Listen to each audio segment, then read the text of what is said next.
ને આ પછી જો મારા મામાએ કંઈક બ્લિંકિટમાંથી મંગાવ્યું છે, સારું જોવું પડશે હો એમાં હું મંગાવ્યું છે, મારા માટે કંઈ છે કે નહીં એમાં. ત્યાં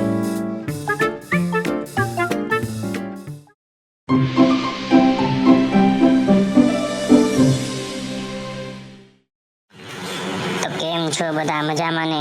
તમારું સ્વાગત છે મારા વ્લોગ નંબર 11માં. ગુડ મોર્નિંગ બધાને, જય શ્રી કૃષ્ણ, જય સ્વામિનારાયણ. આજે તો ઉઠીને સીધો મારા મમ્મીએ તેડ્યો તો એના ખોળામાં જ ને પીપી કરી નાખી આજે તો. અને હજી ઉઠીને મારી રીતે હું રમકડાથી રમવા માંડ્યો હતો. જો કેવો ડાયો છું કોઈ.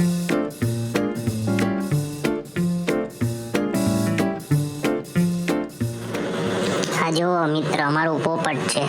જો એના વાળ આપણે ખેંચી લીધા હો. જો એના વાળ ખેંચી લીધા ને તો મારી આંખમાં એની ચાંચ મારી દીધી. પછી તો એને માર્યો થોડોક, જો અમે તો પછી થોડી વાર રમી લીધું આપણે ને પછી સૂઈ ગયા શાંતિથી આપણી Z+ સિક્યોરિટી સાથે હો.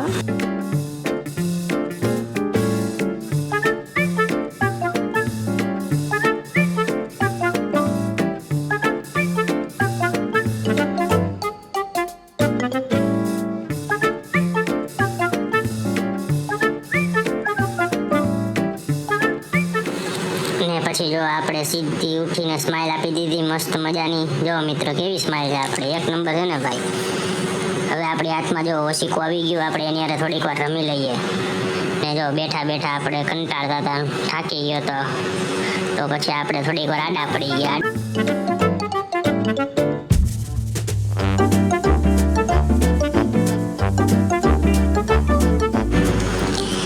પછી જો મારા મામાએ કંઈક બ્લિંકિટમાંથી મંગાવ્યું છે, સારું જોવું પડશે હો એમાં હું મંગાવ્યું છે, મારા માટે કંઈ છે કે નહીં એમાં. ત્યાં જવાની જો ટ્રાય કરું છું પણ ત્યાં મારાથી હજી જવાતું નથી. આમથી આમ મૂકી દીધા છે ઓશિકા આડા, નથી જવાતું. જો એમાં પેપરમાંથી કાંઈક કાઢે તો છે એમાંથી. જો રૂમનો સ્પ્રે નીકળ્યો, તો પછી પાછળથી ચોકલેટ પાન નીકળી. જો મને લલચાવે છે.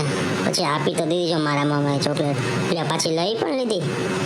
જો લઈને પાછી મને ના પાડે છે, એટલે તારી માટે નથી ચોકલેટ. આમ કાંઈ હોય ભાઈ.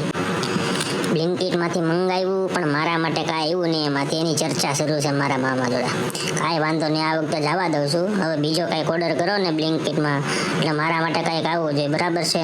જો આપણે એ વાતની ડીલ ડન કરી લીધી છે આપણા મામા હારે. ને પછી જો થોડી વાર ન્યા ને ન્યા ઊભો રહ્યો મારા મામા પાસે, થોડીક મસ્તી કરી લીધી એની જોડે કે થોડાક આમ પીગળી છે તો મારી આટલું કંઈક મંગાવી લે એમ.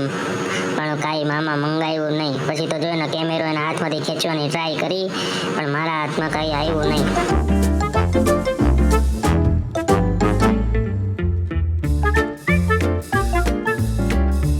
પછી એ તો કાંઈ ભેગું થયું નહીં. પછી મેં કીધું લાવ ને થોડીક વાર હનુમાન ચાલીસા જોઈ લઉં. તો વિડીયો જોઈ લો થોડાક મારા.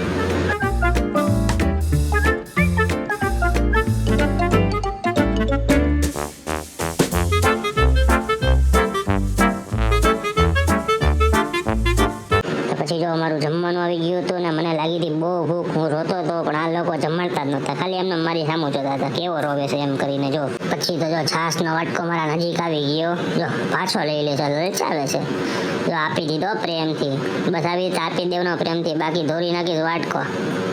હા છાશ પીને તો મજા આવી ગઈ. હારી ઠંડી છાશ હવે ઉનાળામાં મળે એટલે બહુ મજા આવી જાય.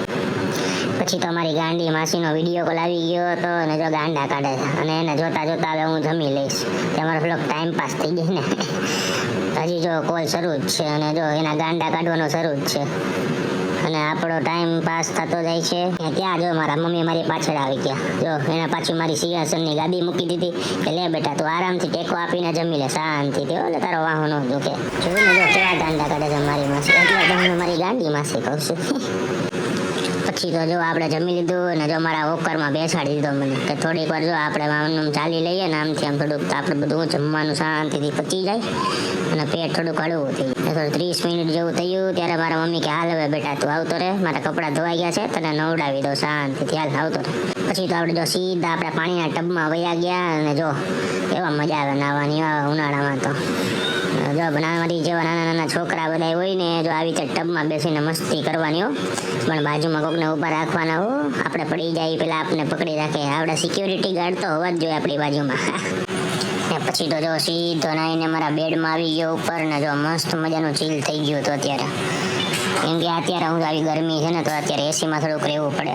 જો કે આપણને એવી બધી કંઈ ટેવ નથી, પણ હારી આ ગરમી થાય છે ને તો એસીમાં અત્યારે રહીને તો હું છે થોડુંક શરીરને આરામ રહી. અને અમારા અમદાવાદમાં હવા એટલી બધી ગરમી પડે છે ને તો જરૂર છે. આખો રૂમ મસ્ત ઠંડો થઈ ગયો ને પછી તો સીધો સૂઈ જ ગયો. ને પછી જો ઉઠીને સીધો મારા કાનમાં હેડફોન લગાવી દીધા અને વોલ્યુમ હાવ થોડુંક ધીમું રાખીને મારો થોડોક વ્લોગ જોઈ લીધો. એ 5 મિનિટ ન થઈ ત્યાં તો લઈ લીધા મારી મમ્મીએ મારા પાસેથી હેડફોન.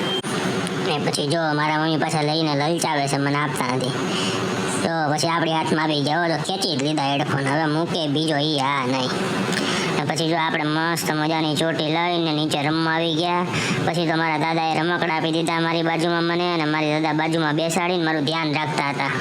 થોડી વાર જો નીચે રમી લીધું ને પછી આપણે આપણા રૂમમાં પાછા આવી ગયા ઉપર ને ત્યાં બેસીને જમતા હતા. અને આજે તો મને મારા પપ્પા જમાડતા હતા. જોકે સરખું જમાડતા આવડતું નથી. જોઈ લે, તમે જ જોઈ લે, મારું ટી શર્ટ બગાડી નાખ્યું મારા પપ્પાએ. હવે તો જો રાત્રે જવાની આપણી ફૂલ તૈયારી હતી હો. તો નાઈને સીધા બેડ ઉપર આપણે આવી ગયા અને આપણી બાજુમાં આપણું જીરાફ છે, જોઈ લો તમે.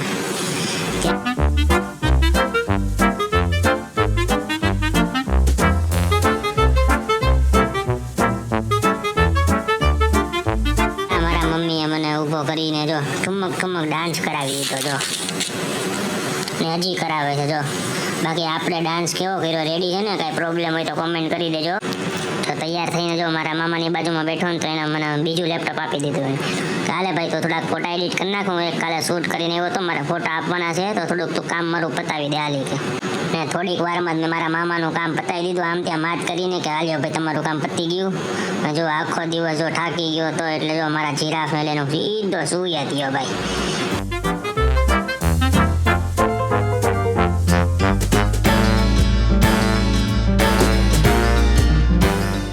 જો મળીએ કાલે બીજા વિડીયો સાથે, નવી મસ્તી સાથે. બધાને ગુડ નાઇટ, જય શ્રી કૃષ્ણ, જય સિયારામ, બાય બાય.